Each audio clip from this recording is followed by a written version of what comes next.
Ici, il est très critique. Là, on a un anti-Trump tout à fait décidé en la personne. Moi, je dis que Trump est un agent de Poutine.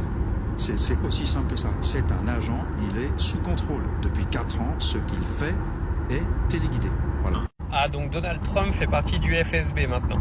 Donc c'est un agent de Vladimir Poutine. C'est en gros presque bientôt ils vous sortiront que Donald Trump a eu une liaison amoureuse avec Vladimir Poutine. Pourquoi pas? Le niveau d'LCI est quand même intriguant.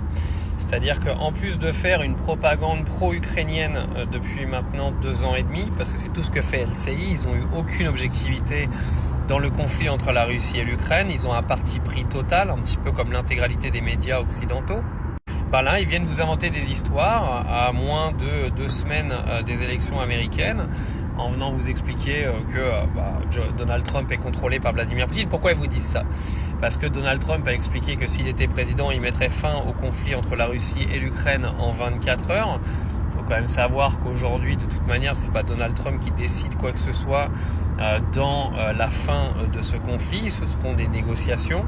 Maintenant, c'est sûr que si Donald Trump décide d'arrêter de fournir en armes l'Ukraine et en pognon, ça facilitera sûrement les négociations. Une négociation qu'a demandé Vladimir Poutine depuis un long moment, mais que Volodymyr Zelensky refuse.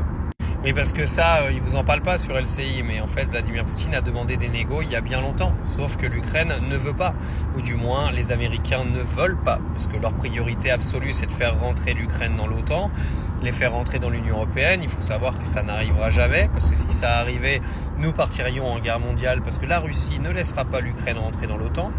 Mais ce qui est dramatique, c'est surtout le traitement médiatique qui est fait autour de tout ça. Venir raconter ce genre d'aberration quand tu es journaliste et venir expliquer aux gens qui regardent la chaîne télé que Donald Trump est un agent de Vladimir Poutine. Enfin là, pour passer pour des gens sérieux, c'est grave.